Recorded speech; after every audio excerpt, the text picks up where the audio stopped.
Então agora o padre vai dar um presente para vocês, papel e caneta na mão. Talvez demore uns 20 minutos, não sei quanto tempo vai demorar. Nós vamos fazer um breve resumo dos 4 evangelhos. Os 4 evangelhos são muito diferentes. Eu não sei, eu não falo isso com orgulho, eu falo com sinceridade. Não sei se você vai encontrar na internet, se você vai encontrar em outro local esse resumo dos 4 evangelhos que eu vou te dar agora. Então depois a Lumière um dia vai fazer um recorte desse vídeo, vai virar um vídeo à parte, breve introdução aos 4 evangelhos. E aí nós vamos ter isso. Agora você talvez um dia vai ver o vídeo dessa breve introdução aos 4 evangelhos, mas você vai ter agora o vídeo ao vivo, da maneira que o vídeo vai saindo. Nós temos 4 evangelhos. Na Bíblia nós temos 4 evangelhos. E os 4 são diferentes. Nós temos Mateus, Marcos, Lucas e João. Os 4 são diferentes. Se os 4 não fossem diferentes, não precisava ter os 4. Então eles são diferentes. Por que eles são diferentes? Porque foram escritos por pessoas diferentes, em tempos diferentes, para destinatários diferentes. E aqui você precisa ter, na sua cabeça, precisa entender essas 3 coisas. Nós temos autores diferentes, nós temos períodos diferentes e nós temos destinatários diferentes. Se você ouve na missa, Evangelho de São Mateus, se você não conhece o autor, não conhece o tempo e o contexto que ele escreveu e não conhece o destinatário, a sua compreensão, ela vai ser muito pobre, Você vai colocar os 4 evangelhos como se fosse uma coisa só, e aí você não vai perceber o que está por trás, você não vai perceber qual é o contexto, como que esse evangelho foi escrito. Então você precisa ter essa introdução. Então vamos começar pelo primeiro evangelho que foi escrito. Aqui nós estamos aproximadamente no ano 65. Primeiro evangelho que foi escrito, Evangelho de São Marcos. Primeiro evangelho que foi escrito, Evangelho de São Marcos. Quem foi São Marcos? Depois você procura em Atos dos Apóstolos, capítulo 12, capítulo 15 e seguintes. São Marcos, ele era uma pessoa rica. Ele tinha uma casa em Jerusalém, a casa de Marcos. O nome dele era João Marcos. Marcos era como se fosse o sobrenome, um apelido. Ele era rico, tinha uma casa em Jerusalém, e a casa ficava no 2º andar, e os apóstolos se encontravam nessa casa para rezar, se encontravam nessa casa para estudar as coisas de Deus, para participarem da missa. E aí o que acontecia? Quando eles estavam nessa casa, de repente Marcos começou a ter contato com os apóstolos, começou a se encantar com as coisas de Deus, ainda muito jovem, muito novo, e aí de repente se apaixonou.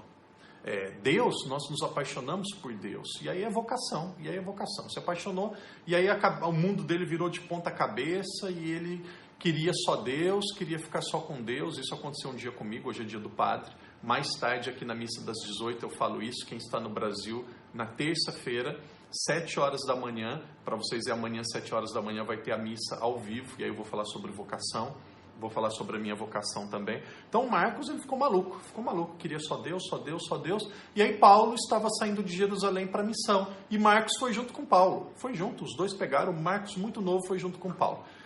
E aqui entra algo humano que vocês vão dar risada, mas aconteceu. Chegou um determinado momento da missão, eles brigaram.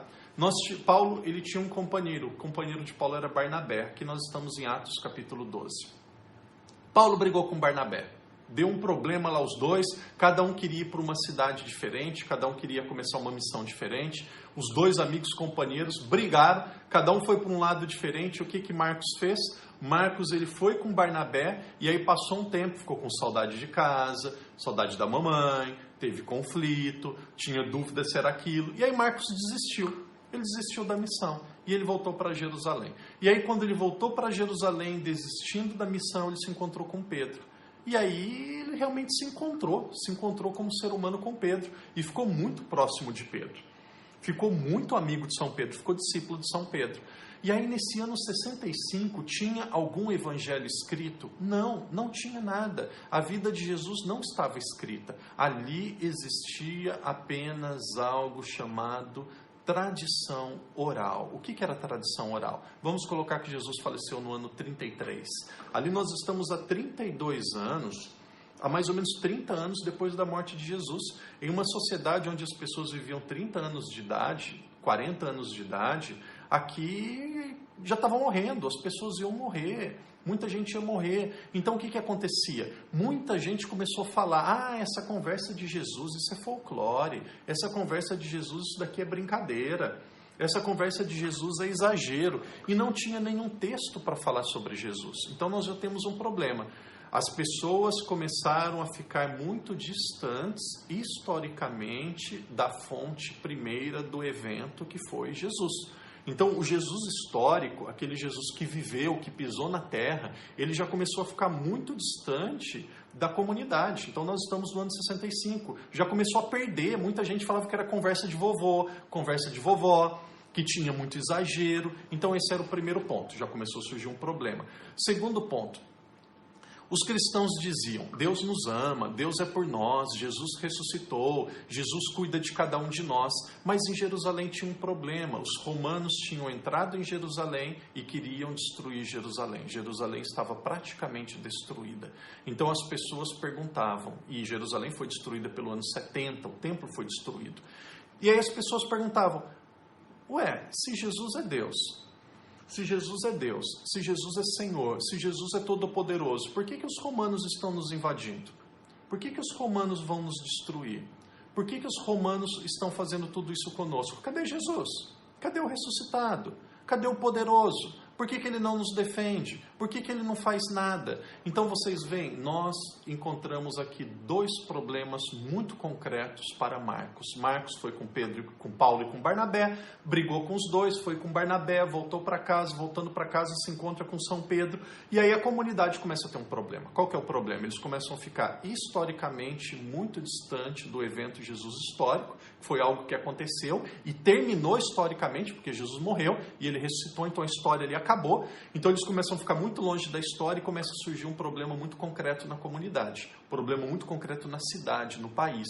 Os romanos querem destruir a cidade, querem destruir o país. A invasão começou. E se Jesus é Deus, se Jesus é poderoso, por que ele não faz nada? Cadê Jesus? Cadê Deus? Vai voltar ou não vai? Então, dois problemas. E aí, Pedro, ele era pescador. Pedro era pescador, ele não era escritor. Naquela época, 4% da sociedade era letrada. Então, as pessoas não sabiam escrever, não sabiam ler. Isso era uma arte para poucos. Lembra, Marcos tinha uma casa que tinha 2 andares. Na segunda casa, no segundo andar, eles se encontravam e faziam ceia, se reuniam. Era da capital, tinha uma casa de 2 andares, tinha dinheiro, tinha capacidade de viajar. Então, era um homem rico. Estudou. Era um menino mimado, menino do papai e da mamãe que teve capacidade de estudar. Então ele estudou, sabia escrever, tinha cultura. E aí o que aconteceu? E aí Pedro foi muito esperto, e é uma esperteza boa. Pedro falou, eu preciso de um secretário. Pedro tinha se encontrado com um evento, com Jesus histórico, aquele que viveu há 30 anos atrás, e tinha alguém que sabia escrever. Então o evangelho de São Marcos é o evangelho de quem? É o evangelho de São Pedro. Marcos não tinha encontrado Jesus, Marcos está no ano 65, Jesus morreu no ano 33, então Marcos não tinha nada que escrever evangelho, ele não sabe nada de Jesus, ele não sabe nada, ele não viveu com Jesus, mas Pedro não sabia escrever. Então o que aconteceu? A gente tinha que ter alguém que conheceu e alguém que soubesse escrever, então juntou tudo. No Brasil diz a fome e a vontade de comer, então juntou tudo, tinha gente que sabia escrever, tinha alguém que tinha conhecido, e aí surgiu o evangelho de São Marcos. Se você tiver na Bíblia, se você tiver a Bíblia, se você ler o primeiro versículo do Evangelho de São Marcos, você já entendeu o Evangelho todo. Primeiro versículo.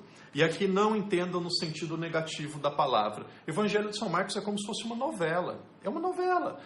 Primeiro você vai perceber nos capítulos o enredo sendo desenvolvido. É uma novela boa. Hoje em dia não gosto de usar esse termo novela porque ficou muito pejorativo. Mas é como se fosse uma série. É como se fosse uma série. Sabe quando tem aqueles filmes que parece que o filme vai virando um drama, o filme vai virando ali um enredo muito interessante, e se você perdeu a primeira cena do filme, você perdeu o filme todo? Vocês já viram isso alguma vez? Parece que se você perdeu a primeira cena do filme, você perdeu o filme. Então esse é o Evangelho de São Marcos. Primeira cena, primeira frase, primeira palavra, se você não entendeu, se você não percebe, você perde o Evangelho todo. Se você pegar a primeira cena, a primeira frase, a primeira palavra do Evangelho de São Marcos, você tem o Evangelho todo. Então, é assim o Evangelho de Marcos. Qual que era o problema que São Marcos precisava responder? Qual que era o problema que São Marcos precisava responder? São Pedro e os cristãos. O problema é, quem é Jesus? Quem é Jesus? Ué, Jesus é o Salvador, ressuscitou, cuida de nós, trouxe a salvação, trouxe a libertação, e agora todo mundo é perseguido? A cidade está sendo destruída, o templo está sendo destruído, que Jesus que é esse? Que Jesus que é esse? Então, primeira pergunta do Evangelho de São Marcos. Está lendo o Evangelho de São Marcos, vai precisar ter em mente que Marcos, Pedro, toda a sociedade tinha essa pergunta: quem é Jesus? Algumas pessoas diziam, Jesus é uma conversa de vovô e de vovó. Jesus é um folclore. Jesus é uma criação. Jesus não é tudo isso. Jesus não representa aquilo que as pessoas estão falando, porque está longe do evento, ali as pessoas não estavam mais com ele. Então o Evangelho foi escrito para quê? Para responder duas perguntas. Primeira pergunta, nós vamos ver as duas perguntas e vamos tocar um pouco o texto. Primeira pergunta, quem é Jesus? Quem é Jesus? Essa é a primeira pergunta, quem é Jesus? E aí eu vou ler o versículo, você vai ler na sua Bíblia se você tiver, ou você vai prestar atenção no que o padre está falando e você vai responder essa pergunta, quem é Jesus? Eu vou ler a resposta e você vai escrever aí quem é Jesus. Então, o primeiro versículo já tem a resposta. Eu vou ler e você vai digitar aí rapidinho qual que é a resposta. Marcos vai responder quem é Jesus. Então, eu vou ler o primeiro versículo e você já diz quem é Jesus, tá bom? Então, você vê, Marcos, ele foi tão direto, o padre rodeia às vezes. E vocês me perdoam, porque é muita coisa para falar, às vezes é bom abrir os parênteses, os subcapítulos. Mas Marcos não teve nada de parênteses, não foi ao redor, não ficou girando, não enrolou, não teve nada disso. Marcos, ele já, se alguém ler só uma linha do Evangelho de Marcos, já tem a resposta. Então a pergunta é quem é Jesus? Você vai ouvir o que o padre tem a dizer, você vai ouvir qual que é a resposta de Marcos e de Pedro, e depois você digita aí. Início do Evangelho de Jesus Cristo, Filho de Deus. Início do Evangelho de Jesus Cristo, Filho de Deus. Então responde aí, escreve. Quem é Jesus? Quem é Jesus? Escreve aí, primeiro versículo. Início do Evangelho de Jesus Cristo, Filho de Deus. Então escreve aí, pode escrever. Quem está dormindo? Isso! Parabéns, Sandra. Parabéns, Eliane. Parabéns, Aurora. Parabéns, Eli. Parabéns, Silvana. Se alguém, isso, parabéns Ana, parabéns Argentina, Tina, Eunice, Bernadette, eu gosto de gente inteligente. Escreve aí, porque pode continuar escrevendo, porque aí o padre consegue tomar um chazinho aqui, eu dou uma tranquilizada na garganta e preparo para falar mais. Gente, gosto de gente inteligente, às vezes eu não trato vocês como criança, mas eu penso que ser pedagógico ajuda muito na compreensão. Perfeito, não enrola. Jesus Cristo, segundo Marcos, provavelmente é conhecido como Filho de Deus. Nada disso, é do jeito que vocês escreveram. Filho de Deus, acabou, Filho de Deus. Filho de Deus. Qual que é a pergunta? Quem é Jesus? Qual que era a pergunta da sociedade? Quem é Jesus? Evangelho de São Marcos foi escrito para quê? Para responder essa pergunta. Quem é Jesus? E ele responde no primeiro versículo. Já vai diretaço. Naquela época, gente, não tinha tempo para perder, não. Era muito difícil escrever. Era muito caro escrever, pergaminho, muita dificuldade. Hoje a gente escreve muita bobagem e roda. Naquela época não tinha isso, não. Tinha que ir direto. Evangelho de Jesus Cristo, Filho de Deus. Quem é Jesus Cristo, Filho de Deus? Aí agora nós temos que ir para um segundo passo. Segundo a sociedade judaica, o que significa ser filho de Deus? O que significa ser o Filho de Deus? O que você acha que significa ser filho de Deus, com todo respeito, o que eu acho que significa ser filho de Deus não vale nada. Não vale nada. O que significa ser filho de Deus para aquele povo? O que significa? Se nós pegarmos a Bíblia e irmos para o Antigo Testamento, livros sapienciais, Salmos, Eclesiástico, tudo, diz que o Filho de Deus viria. E os sinais para nós sabermos que alguém era o Filho de Deus seriam dois. O Filho de Deus seria alguém que iria ensinar e curar.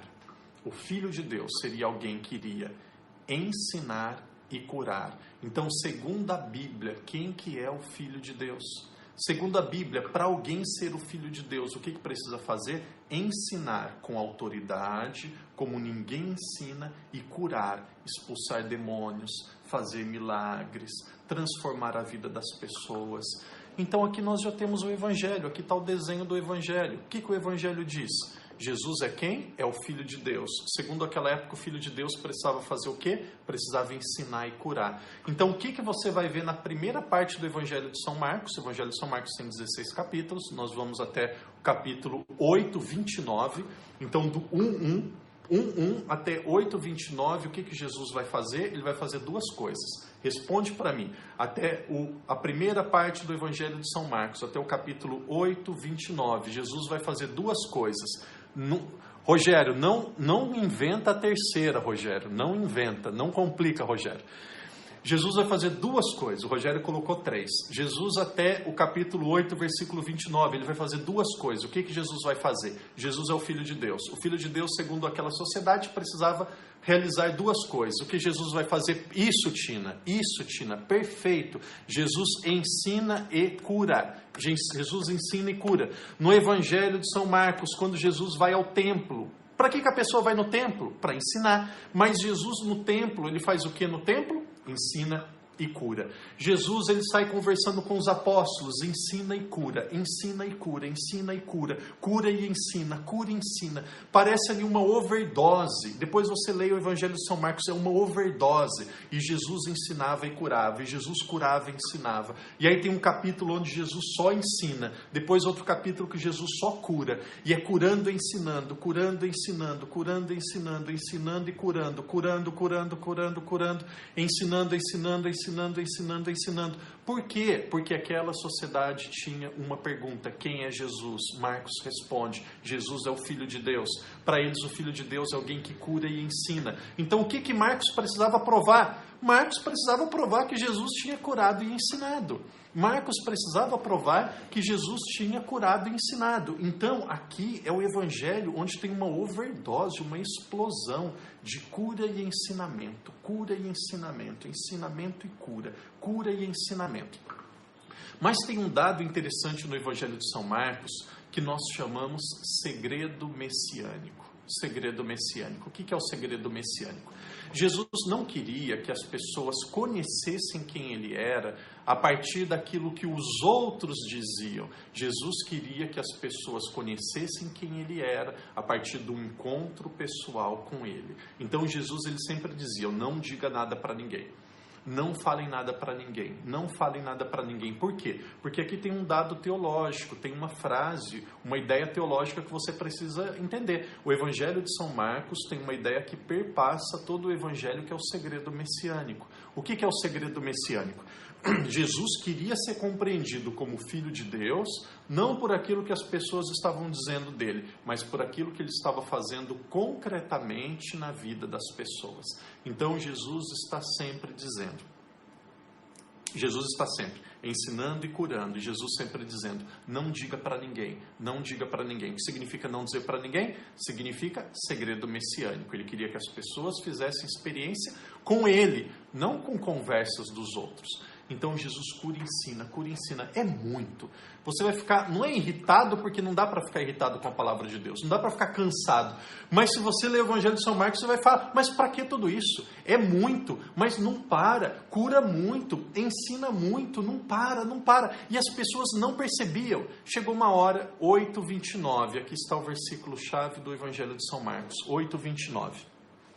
Jesus, de certa forma, se irrita e fala para os apóstolos: quem que eu sou? Quem que eu sou? Quem que eu sou para vocês? E aí eles começam a dizer: olha, alguns dizem que você é a reencarnação de João Batista. Olha, alguns dizem que você é um grande profeta. Olha, alguns dizem que você é um muito sábio.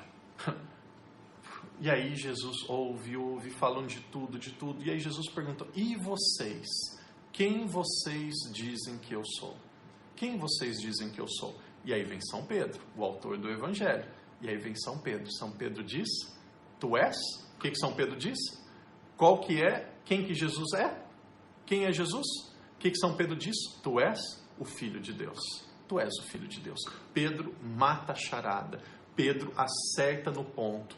Pedro responde a pergunta. Pedro resolve o problema. Primeira pergunta, quem é Jesus? Quem que acerta a resposta? Quem que percebe quem é Jesus? São Pedro.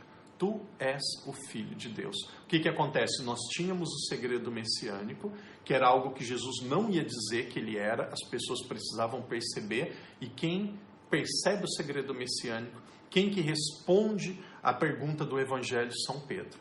Então lá no 8:29, se você pegar o Evangelho de São Marcos, você for até o 8:29, você vai perceber Jesus curando e ensinando. Agora já está respondido, Jesus é o Filho de Deus. Então encerra a primeira parte do Evangelho e aqui surge uma segunda pergunta. Segunda pergunta que nós precisamos responder. Que tipo de Filho de Deus que é Jesus? Ou, o que significa ser Filho de Deus? Qual o tipo de Filho de Deus que é Jesus? Em inglês a gente poderia dizer, what kind of Son of God Jesus is? What kind of Son of God is Jesus? Que tipo de Filho de Deus que é Jesus? Que Filho de Deus? What kind he is? Que tipo? Qual o modelo? Qual o jeito de Filho de Deus que ele é? E aí surge a segunda pergunta do Evangelho. Qual tipo de Filho de Deus que Jesus é? Qual o tipo de Filho de Deus? É um que é glorioso? É um que é inteligente? É um que é bondoso? Qual o tipo de Filho de Deus?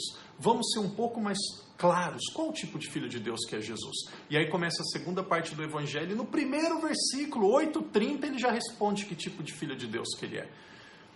O Filho de Deus, o Filho do homem, vai sofrer e ser perseguido, vai ser morto e vai ressuscitar ao terceiro dia. Ou seja, Jesus é um Filho de Deus diferente. Jesus é um Filho de Deus diferente. Por quê?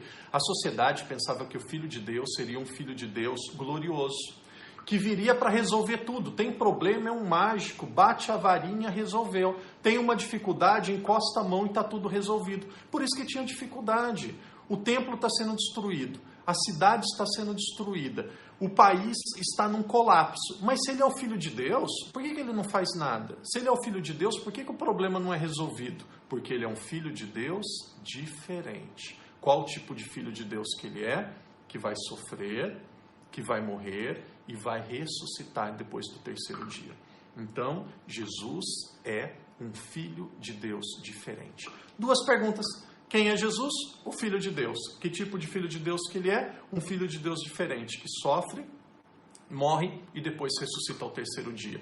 Então, a resposta do Evangelho para a sociedade daquela época. A sociedade daquela época tinha a pergunta, por que está tudo sendo destruído e Jesus não faz nada? Porque Jesus não é um mágico, ele é um Filho de Deus, mas ele é um Filho de Deus diferente, que sofre, morre e ressuscita. Lá no 8:30 e seguintes, segunda parte do Evangelho de São Marcos, vai falar só isso. 31, vai falar só isso. Eu vou sofrer, ser perseguido, ser crucificado, mas vou ressuscitar. Então é o Evangelho dizendo para a sociedade que vocês estão querendo que Jesus proteja, que não tenha destruição do templo. Essa não é a missão dele. E Jesus não é um líder político. E esse foi um dos erros da igreja no Brasil durante muito tempo. A igreja, o altar foi usado como palanque político no Brasil. Por isso que tem muita gente que virou evangélico e protestante. Por isso que tem muita gente ateia. A igreja foi usada como palanque político. Infelizmente, essa é a crise da igreja no Brasil. E aí teve algo chamado teologia da libertação, que foi a destruição da igreja. Era uma ideia boa de ajudar os pobres, ajudar os mais sofridos, mas a teologia da libertação teve um método errado. Qual que foi o método? Foi o método marxista, o método comunista. Então, essa foi a crise da igreja. Então, Jesus não é um político. Jesus não é um político, ele é o Filho de Deus, um Filho de Deus diferente, que vai morrer, mas vai ressuscitar. E aí, veja que beleza, nós vamos estudar um dia o Evangelho de São Marcos. Desculpa se está ficando longo a explicação, mas isso daqui é um tesouro, é um presente que o padre está dando. Eu acho que vocês não vão encontrar em nenhum livro, não vão encontrar em outro canal do YouTube, nem em outro vídeo, Não vou encontrar, eu não falo isso com presunção, não é melhor nem pior, não estou entrando no mérito, mas algo assim tão mastigado e tão claro como eu estou dando, é muito claro. Quem não está dormindo, quem não está assistindo televisão, quem está prestando atenção, hoje já tem o esquema do Evangelho de São Marcos na cabeça, nunca mais vai sair. Nunca mais vai sair. Isso aqui é um presente de ouro. Isso daqui é um ano indo para a universidade, estudando todos os dias que você economizou. Então, quem está prestando atenção economizou um ano de ir para curso na paróquia, economizou um ano de ir para a universidade estudar o Evangelho de São Marcos. Economia. Ganhou na loteria. Quem quer conhecer as coisas de Deus, quem quer saber das coisas do céu, hoje ganhou na loteria. Isso daqui é presente mesmo, Então, o que aconteceu? Não é orgulho, não. Isso daqui é a verdade. Santa Teresa dizia, a humildade é a verdade. A humildade é a verdade. Eu não cozinho bem, eu não levo jeito para cozinhar. Você leva jeito para cozinhar, você leva. Para de negar os seus talentos. Eu dei um presentão para vocês, não vou ser humilde, nem orgulhoso, nem nada. Eu vou dizer a verdade, foi um presentão. Quem está acompanhando e não está dormindo, está prestando atenção, tem o bolo pronto. Está pronto. É a melhor introdução aí que você poderia encontrar. Talvez, não digo a melhor, mas eu acho que é a mais clara, não tem como ser mais claro. Então veja, quem foi o primeiro que descobriu o segredo messiânico? Um apóstolo. Ele é o Filho de Deus. E depois você vai lá para o versículo 15:39. Versículo 15:39, lindíssimo. O centurião, o que é o centurião? É um funcionário romano. O centurião vê Jesus sendo crucificado. Jesus morrendo na cruz, e o centurião diz assim: este homem só poderia ser o Filho de Deus. Veja. 8:29, Pedro diz, é o Filho de Deus. 15:39, o funcionário romano diz, ele é o Filho de Deus. Quem foi o primeiro que descobriu o segredo messiânico? Um apóstolo. Quem foi o outro que descobriu o segredo messiânico? Um pagão, uma pessoa da sociedade. É São Pedro dizendo, pode acabar o Evangelho. Pode acabar o Evangelho. Ele é o Filho de Deus, já provei, ensinando e curando. Ele é o Filho de Deus diferente, já mostrei qual é essa diferença, que ele sofre, morre e ressuscita, e o segredo messiânico precisava ser compreendido. Já foi compreendido por um apóstolo, que é Pedro, 8:29, e já foi compreendido por um pagão, um centurião, um funcionário romano, que é o 15:39. Então, tanto os apóstolos como os pagãos já compreenderam quem é Jesus. Então pode encerrar o Evangelho. E aí depois, como que o Evangelho termina? Jesus envia os apóstolos para fazer duas coisas. Jesus envia os apóstolos para fazer duas coisas. Responde aí rapidinho. O Evangelho termina, Jesus enviando os apóstolos para fazer duas coisas. Quais são as duas coisas? Quais são as duas coisas que Jesus envia os apóstolos para fazer? Alguém responde para nós. O Evangelho termina dizendo que Jesus envia os apóstolos para duas coisas. Quais são essas duas coisas que Jesus envia os apóstolos para fazer? Não embola, não complica as coisas. Não embola, não complica, não confunda. Não seja maluco. É só seguir o raciocínio lógico do padre. Não. Edna, obrigado, mas não é isso, Rogério. Obrigado, Rogério. Jesus envia os apóstolos para fazer duas coisas, as duas coisas que ele fez, curar e ensinar. Curar e ensinar. Jesus envia para batizar no Evangelho de São Mateus. O Evangelho de São Mateus está lá no capítulo 28, versículo 18. Aí ele envia para batizar. Mas aqui ele envia para curar e ensinar. Ou seja, para continuar a missão dele. Porque os apóstolos são in persona Christi. São outro Cristo. Os apóstolos, aqui entre os padres e os bispos, são outro Cristo. Pastor não é outro Cristo. Pastor é leigo. Pastor não pode atender confissão, não pode celebrar missa, pastor tem que casar mesmo, pastor é pastor. Se alguém aí disser hoje de vocês, eu sou pastor. Se alguém disser hoje aí alguém de vocês, eu sou pastora, quem que pode negar? Aqui eu tenho a Lumière na minha frente, se a Lumière diz, eu sou a pastora Lumière, quem que pode falar que ela não é? Não existe um dado objetivo para falar que alguém é ou não é pastor, qualquer um pode ser. Agora, padre não. Padre precisa ser ordenado por um bispo, que foi ordenado por outro bispo, que voltando vai chegar em Jesus Cristo e um sucessor dos apóstolos. Agora, quem quer ser católico, que seja. Agora, quem quer ficar na conexão da conexão, fica. É muito simples, é muito simples. Evangelho de São Marcos, tranquilo, caprichadinho, redondinho, bem entendido. Eu acho que não tem como não entender. Eu acho que não tem como. Quem prestou atenção, entendeu. Isso, cura e ensina. Isso mesmo. Cura e ensina.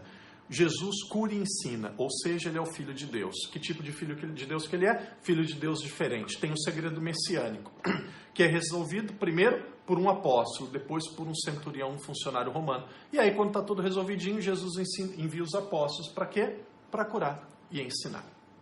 Evangelho de São Marcos.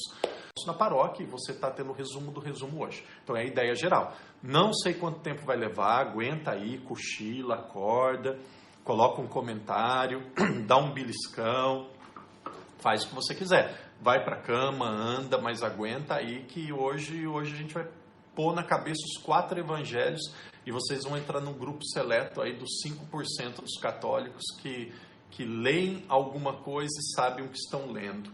Ouve o padre falar Evangelho de São Marcos, já sai o esqueleto na cabeça. Ouve falar Evangelho de São Mateus, já sai o esqueleto na cabeça. Então vocês vão entrar num grupo muito seleto. Vamos para o Evangelho de São Mateus. Quem era São Mateus? São Mateus é muito fácil, nós encontramos São Mateus no próprio Evangelho dele e nos outros. Quem é São Mateus? São Mateus é um coletor de impostos. São Mateus é um judeu. Mateus era uma pessoa do meio do povo, um judeu trabalhando contra os judeus, trabalhando contra o povo. Por quê? Porque ele se tornou um funcionário romano. O império ele era mantido através da força militar, através das conquistas militares, e essas conquistas militares impunham impostos para os povos. Hoje em dia todo país tem imposto, no Brasil é uma vergonha, já diminuiu, Deus queira que diminui mais ainda, é uma vergonha, imposto, 40% é imposto. Por isso que o Brasil é um país roubado, porque o Brasil tem muita coisa, muito dinheiro, e aí o país é roubado mesmo. Então naquela época também, não vou falar muito, eu sempre digo, eu não posso ficar falando de política. Minha mãe, a Lumière já está fazendo a tesoura aqui, cortando. Minha mãe e meu pai um dia choraram, falaram, filho, promete que você não vai falar de política. E eu prometi, eu não sei quanto tempo que eu vou aguentar, mas eu não sei, quando for para falar também, vai ser igual o Padre Zé Augusto, vai ser tirado do ar uns 2, 3 anos, aí eu vou sumir um tempo. Então eu vou me aguentar, eu queria muito, oh meu Deus do céu, não vou falar por respeito aos meus pais, que eu fiz uma promessa para eles, não vou falar, mas não precisa ser muito inteligente, nem me conhecer muito para saber o que é o meu pensamento, não. Quem me conhece um pouco já sabe.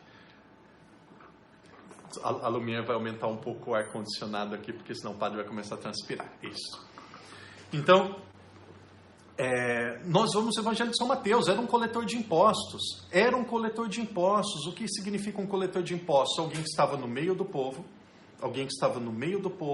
para trabalhar contra o povo. E aí chega um determinado momento, o Mateus, meu sobrinho, já conhece o tio e já deu risada, porque ele já sabe onde que ia parar. Aí a gente perde o conteúdo principal e vai para um secundário. Mateus, coletor de impostos, ele estava trabalhando contra o povo dele. Era um judeu, mas contra o povo. E aí chega um determinado momento, ele se converte. Em determinado momento ele conhece Jesus e a vida dele vira de ponta cabeça. E aí Jesus vira a nossa vida de ponta cabeça. Em inglês a gente fala upside down. Sua vida vira uma cambalhota. Jesus entra e quando o amor de Deus entra, quando vocação entra, ou quando entra um chamado muito diferente, sua vida vira de ponta cabeça. E a vida de Mateus, de ponta cabeça. De Marcos, de ponta cabeça. A minha um dia virou de ponta cabeça. E aí não adianta querer explicar, falar muito, porque você não sabe explicar, não consegue, não vão te entender. Então não dá, vira de ponta cabeça. A vida dele, upside down. A vida dele, virou de ponta cabeça. O que aconteceu? E ele só queria Jesus. Só queria seguir Jesus. E ele pega e escreve o Evangelho. Evangelho nós estamos ali pelo ano 80, mais ou menos.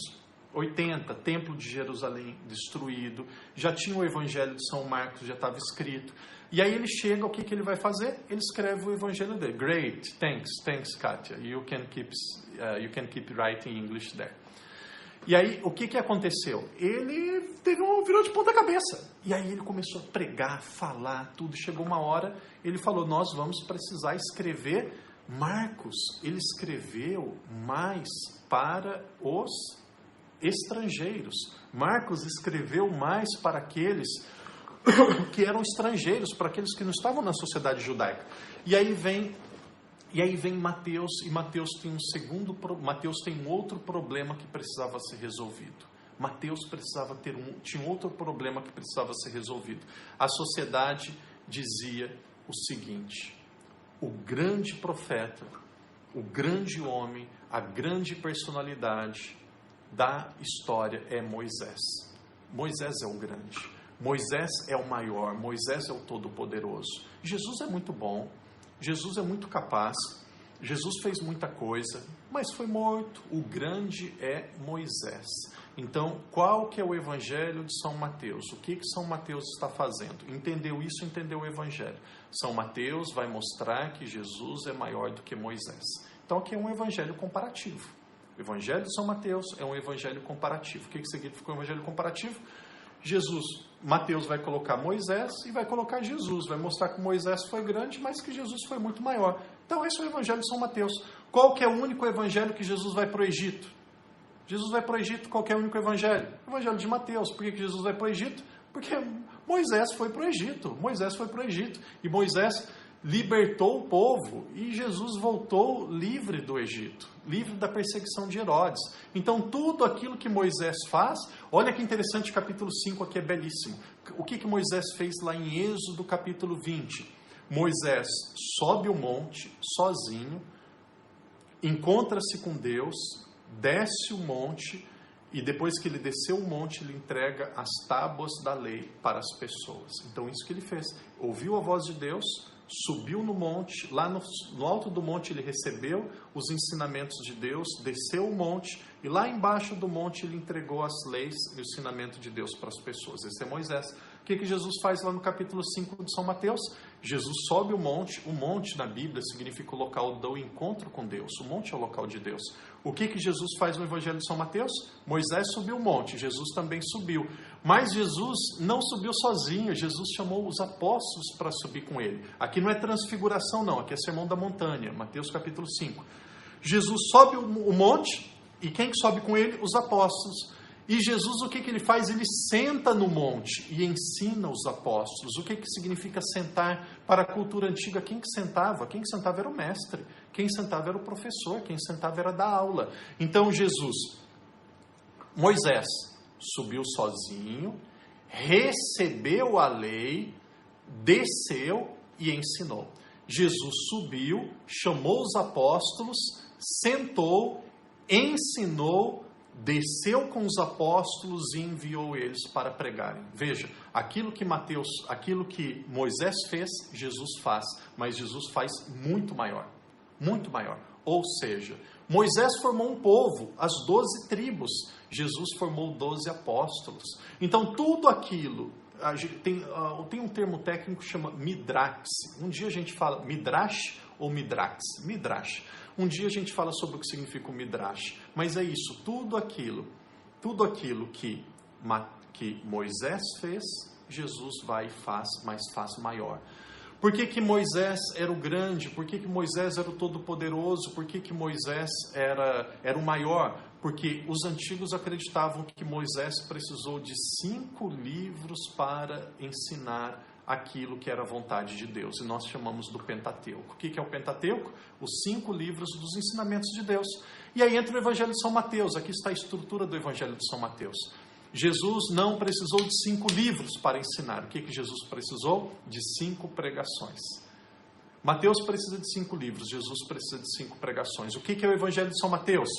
Se alguém um dia perguntar, o que é o Evangelho de São Mateus? Você diz as 5 pregações de Jesus. O Evangelho de São Mateus é as 5 pregações de Jesus. Por que 5? Porque Moisés precisou de 5. Moisés precisou de 5 livros, que é o Pentateuco, para revelar Deus, Jesus não precisa de 5 livros, ele é maior, só 5 pregações já está bom. Então o Evangelho de São Mateus são as 5 pregações. Quem quiser mais mastigado ainda, do capítulo 5 ao capítulo 7, nós temos a pregação ou sermão que nós chamamos da montanha. Depois nós vamos para o capítulo 10. No capítulo 10 nós temos o sermão ou a pregação dos discípulos. E aí depois lá no capítulo 13 nós temos a pregação ou sermão das parábolas. Depois nós vamos lá no capítulo 18, nós temos o sermão ou a pregação da comunidade. Depois nós vamos lá no capítulo 24, no capítulo 25, o que nós vamos ter? O sermão ou a pregação do fim dos tempos, que nós chamamos de sermão e pregação escatológica. Padre, nos outros capítulos? Nos outros capítulos nós temos narrativa. Veja, essas 5 pregações é Jesus pregando, é Jesus falando. E entre essas 5 pregações eu queria ter aqui, imagina 5 partes. Aqui eu tenho 2.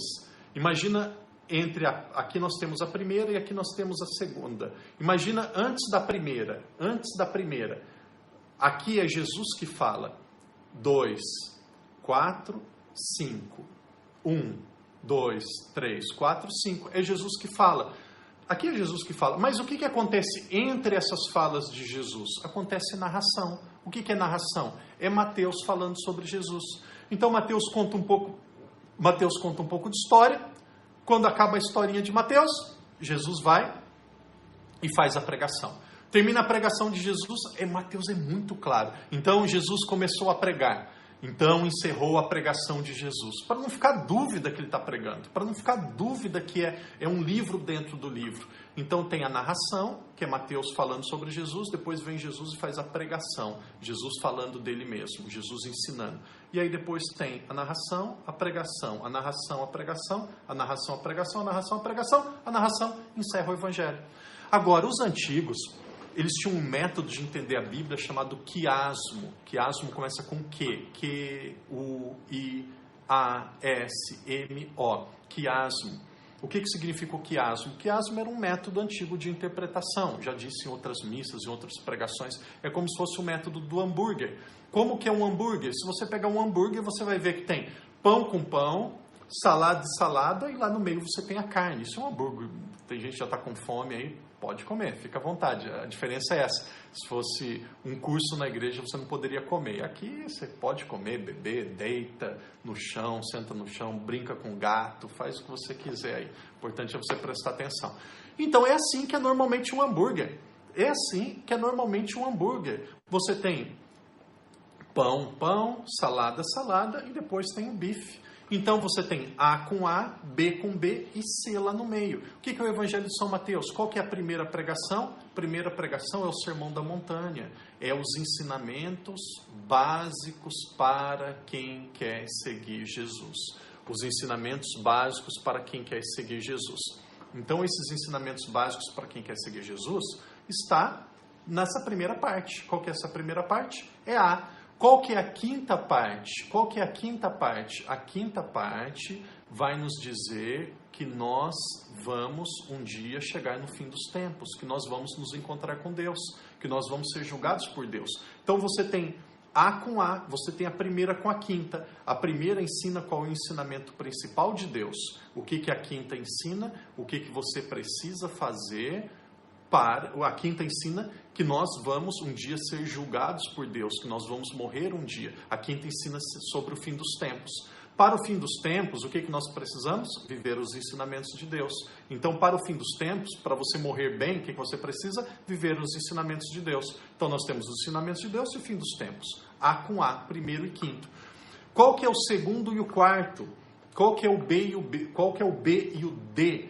O B é o ensinamento de Jesus para os discípulos. O que precisa os discípulos? Quem quer ser padre, quem quer ser freira, quem quer ser consagrado, quem quer viver para Deus, quem quer ter uma vida de Deus. O que vai fazer? Ler o capítulo 10. O capítulo 10 não é, com todo respeito, mas não é muito para vocês leigos. O capítulo 10 é para padre, freira e consagrado, é muito exigente. Então você tem o capítulo dos discípulos, depois você tem o capítulo 18, que é a quarta parte, que é o outro B. O que significa o outro B? O outro B é muito simples, significa o discurso, a pregação para a comunidade. Por quê? O discípulo, ele deve viver na comunidade. E aí depois você tem o C, que é lá no meio, que é o central. O que significa o C? O C são as parábolas, que é o ensinamento principal e o coração do Evangelho. E entre todas as parábolas, a mais bonita, a mais preciosa, aquela que está mais no centro, qual que é? É a parábola dos tesouros. Jesus é o nosso tesouro. Tesouro não é pai, não é mãe, não é irmão, não é filho, não é marido, não é esposa, não é padre, não é amigo, não é nada disso. Quem que é o tesouro? O tesouro é Jesus. O tesouro é Jesus. Então, esse que é o tesouro. Esse que é o tesouro. Entenderam o Evangelho de São Mateus? Não tem como ser mais claro. Qual que era o problema? O problema era que Moisés era o maior. E aí vem São Mateus e responde o quê? Que Jesus é maior do que Moisés. Então, ele vai provar. Moisés vai para o Egito, Jesus vai para o Egito. Moisés sobe a montanha, Jesus sobe a montanha. Moisés forma um povo, Jesus forma um povo. Moisés precisou de 5 livros, Jesus precisou de 5 pregações. Então, é uma competição, é uma briga. É como se fosse Moisés ali, em direta de São Mateus o tempo todo, mostrando que Jesus é maior do que Moisés. Então, esse é o Evangelho de São Mateus. Deixa o seu comentário aí rapidinho, o padre vai tomar um chá, vai tomar uma água aqui e deixa o seu comentário. O que vocês acharam? Dá para entender? É claro, eu falo muito rápido, uso palavras muito difíceis, eu estou girando muito.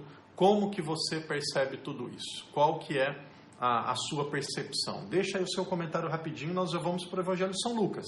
Já vamos para o Evangelho de São Lucas. Talvez não dê para fazer tudo que eu quero hoje, mas eu não vou fazer o máximo que dá. Então, nós já vamos para o Evangelho de São Lucas. Deixa aí rapidinho o seu comentário. Está aprendendo? Já está conseguindo diferenciar um evangelho do outro? Já saiu do senso comum? Já saiu da caverninha de achar que tudo é a mesma coisa? Estão percebendo? Você lê um livro do Papa Francisco é diferente de você ler um livro do Dalai Lama. Então, você precisa saber quem é quem. Precisa ter o background, o que está por trás de tudo isso.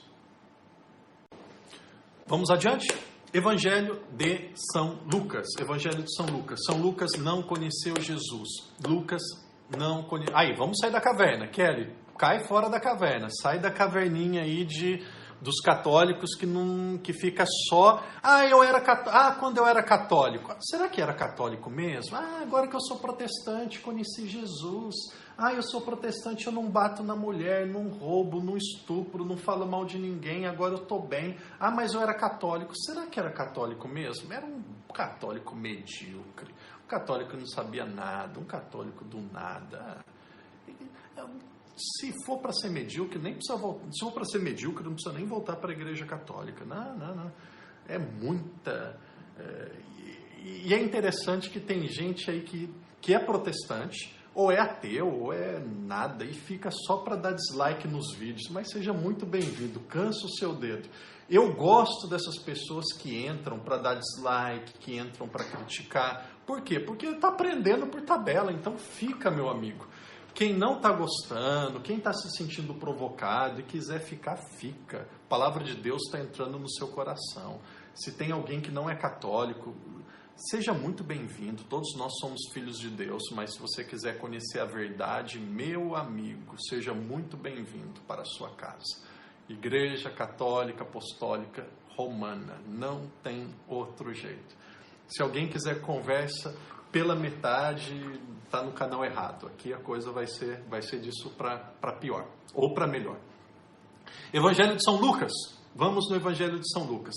São Lucas, ele não conheceu Jesus. São Lucas era um médico. São Lucas era discípulo de Paulo. Então aqui nós temos o discípulo do discípulo.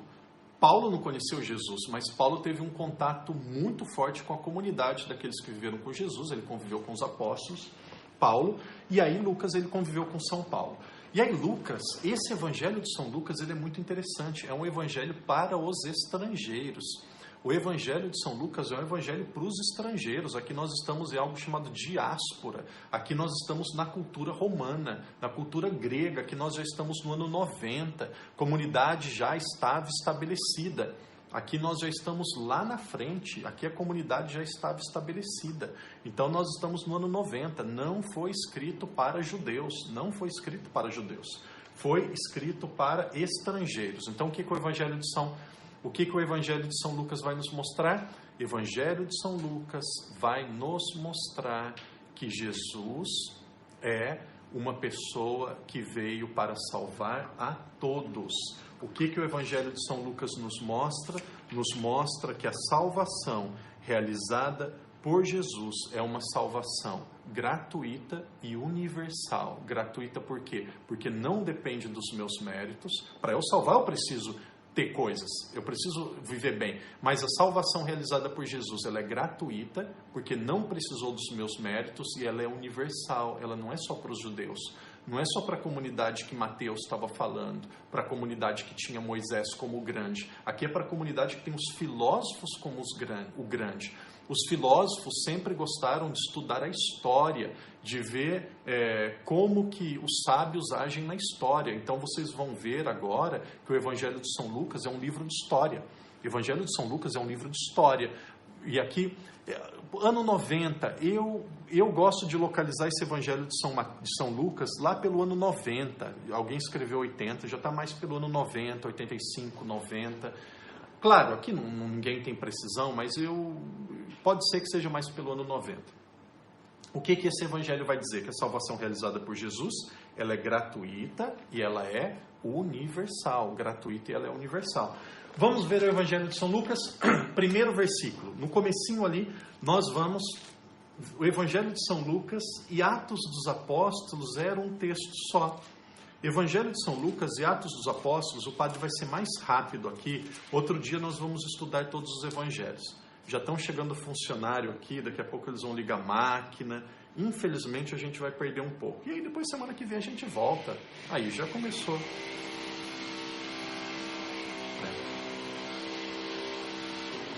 Então, paciência. O que o padre vai pedir para vocês? Tem um ditado que diz assim... Vocês já ouviram dizer, casa de ferreiro, espeto é de pau. Aqui está tendo uma grande reforma, os funcionários chegaram, então, e ninguém aqui é profissional. O padre, nós estamos num contexto de uma paróquia e já chegaram funcionários, vocês vão ouvir um pouco de barulho, o padre vai caminhando para o encerramento e aí semana que vem nós continuamos. As coisas de Deus nunca foram fáceis, eu acho que é um sinal que é coisa de Deus.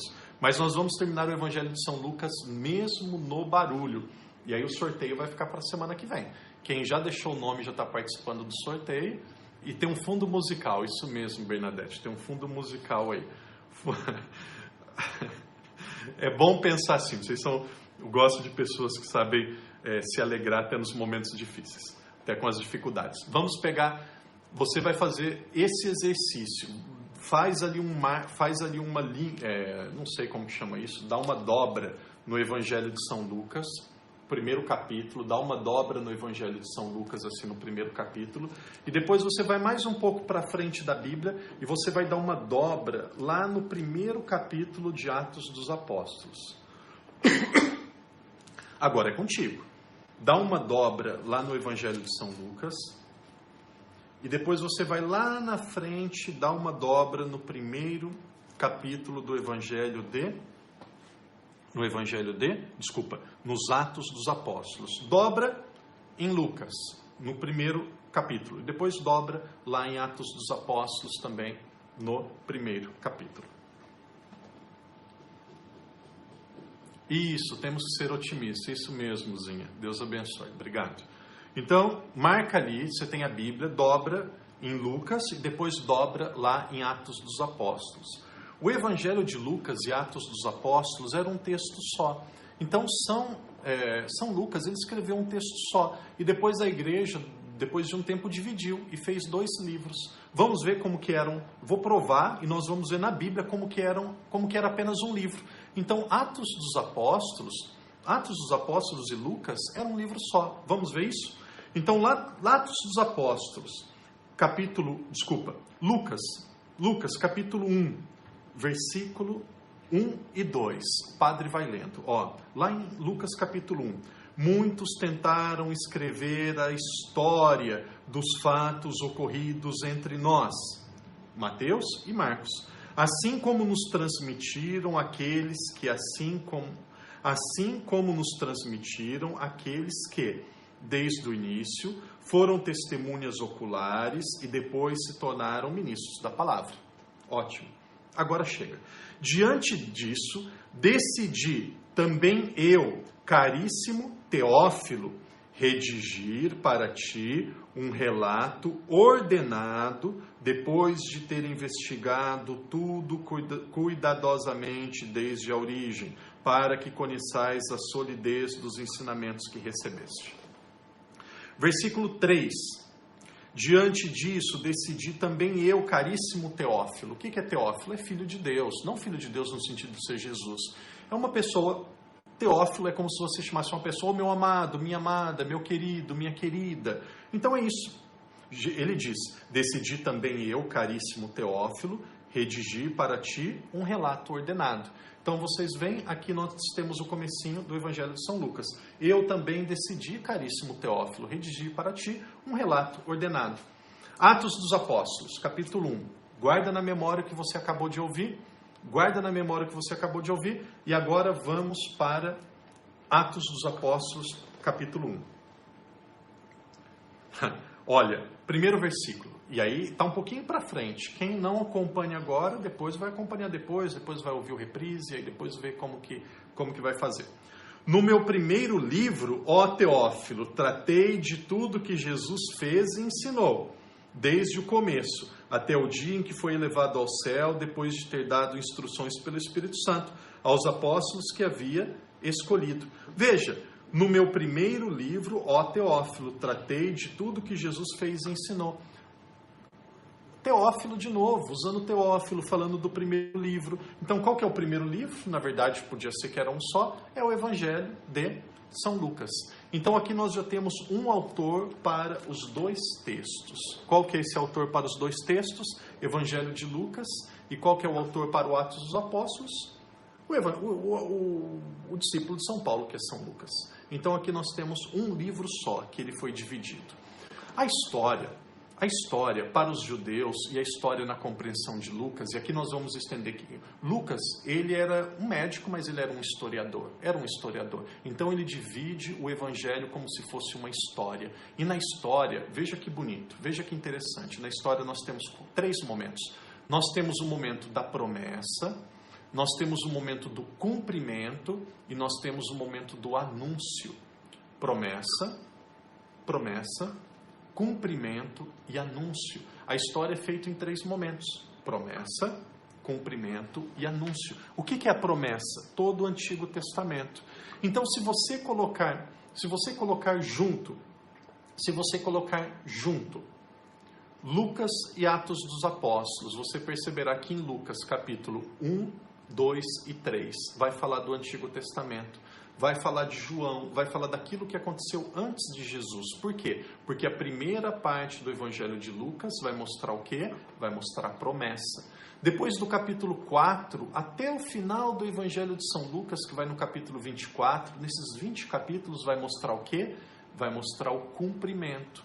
Vai mostrar, primeiro tem a promessa do 1 ao 3, depois do 4 até o 24 tem o quê? Tem o cumprimento. E o que significa Atos dos Apóstolos, que é a continuação? O que significa? É o anúncio. Então aqui nós temos uma história. Nós temos um livro de história dividido em 3 momentos diferentes. Nós temos o período da promessa, nós temos o período do cumprimento e nós temos o período do anúncio. O período do anúncio. O que é o anúncio? Atos dos Apóstolos. Qual que é o cumprimento? É a vida de Jesus acontecendo. Qual que é a promessa? É o Antigo Testamento, narrado principalmente nos 3 primeiros capítulos. E aí no período da promessa, no período do cumprimento, que vai do 4 ao 24, é interessante que primeiro Jesus, e aqui no Evangelho de São Lucas, Jesus está sempre a caminho, está sempre andando, está sempre se movimentando. Do 4 até o 9:30, mais ou menos, do 4 até o 9:30, Jesus caminha na Galileia, Jesus caminha perto dos seus familiares, e aí depois no capítulo 9, o que Jesus faz? Jesus decide ir para Jerusalém. Então a partir do capítulo 9 fica um evangelho muito mais exigente. Se você ouvir Lucas capítulo, Evangelho de São Lucas, depois do capítulo 9, versículo 51 principalmente, é muito radical. É mais para os consagrados, porque ali é muito radical. Porque foi essa a intenção do evangelista. Então aqui nós temos o Evangelho de São Lucas. Vai falar do amor aos pobres, vai falar muito de Nossa Senhora, vai falar do Espírito Santo, mas qual que é o principal ensinamento? Qual que é a principal motivação? Mostrar que a salvação, como estava mostrando Mateus, salvação não é só para os judeus. Salvação não é só para os judeus. A salvação ela é gratuita e universal. O que o Evangelho de Lucas nos mostra? Salvação gratuita e universal. O que o Evangelho nos mostra? Salvação gratuita e universal. Esse é o Evangelho de Lucas. Dá para entender? Estão acompanhando? Vamos para o último, vamos para o Evangelho de São João. Vamos para o Evangelho de São João. Veja, estou ensinando vocês a fazer a Lexio Divina. Qual que é o primeiro passo da Lexio Divina? Entender o texto. Se vocês não têm esse contexto, não têm essa explicação, não entende o texto. Não entende o texto, vai ficar lendo Mateus, Marcos, João, Lucas como se fosse uma coisa só. Não tem a cabeça de quem escreveu, não tem o contexto que o texto foi escrito. E aí a leitura fica muito pobre, aí você começa a...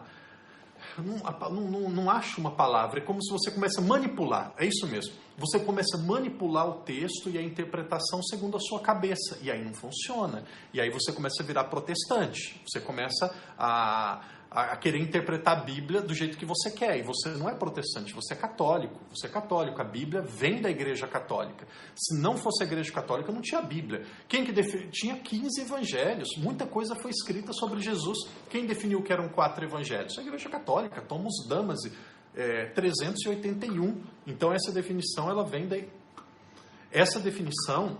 da Igreja Católica. Então, se não conhece a base, vai ter muita dificuldade para conseguir entender a Bíblia. Veja, estou ensinando vocês a fazer a Lexio Divina. Qual que é o primeiro passo da Lexio Divina? Entender o texto. Se vocês não têm esse contexto, não têm essa explicação, não entende o texto. Não entende o texto, vai ficar lendo Mateus, Marcos, João, Lucas como se fosse uma coisa só. Não tem a cabeça de quem escreveu, não tem o contexto que o texto foi escrito. E aí a leitura fica muito pobre, aí você começa a... Não acho uma palavra, é como se você começa a manipular, é isso mesmo. Você começa a manipular o texto e a interpretação segundo a sua cabeça, e aí não funciona. E aí você começa a virar protestante, você começa a querer interpretar a Bíblia do jeito que você quer, e você não é protestante, você é católico. Você é católico, a Bíblia vem da Igreja Católica. Se não fosse a Igreja Católica, não tinha Bíblia. Tinha 15 evangelhos, muita coisa foi escrita sobre Jesus. Quem definiu que eram 4 evangelhos? A Igreja Católica, Thomas Damazi, 381. Então essa definição ela vem da Igreja Católica. Então, se não conhece a base, vai ter muita dificuldade para conseguir entender a Bíblia. Então agora nós vamos encerrando os nomes. Quem colocou o nome já colocou o nome. Quem não colocou o nome, nós vamos ter mais 1 minuto para vocês colocarem o nome, que o padre vai explicar São João, e depois nós encerramos. E depois nós vamos fazer o sorteio, tá? Eu já vi aqui, descarrega muito o celular a live. Vocês não imaginam como que descarrega o celular. Apareceu aqui já no meu celular 9%. Então vai dar tempo de terminar, mas a bateria está em 9%. Descarrega muito, muito, muito, muito. Eu nunca vi desse jeito. Tem que começar com 100%.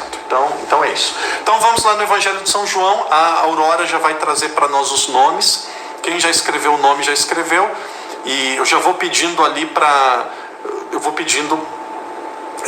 deixa eu pedir novamente ali para as pessoas. Eu vou pedir para o meu sobrinho Mateus. Mateus, a Aurora vai escrever para nós ou vai vir aqui dizer.